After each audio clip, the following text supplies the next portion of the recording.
DJ Kishan Dhole जी का mix.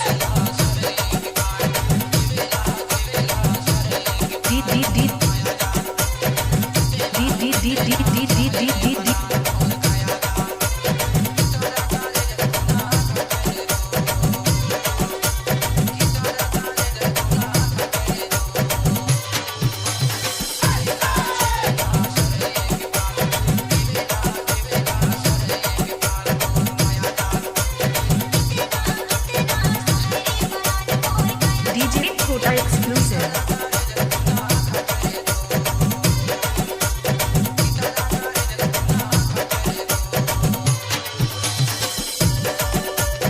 DJ Kota exclusive.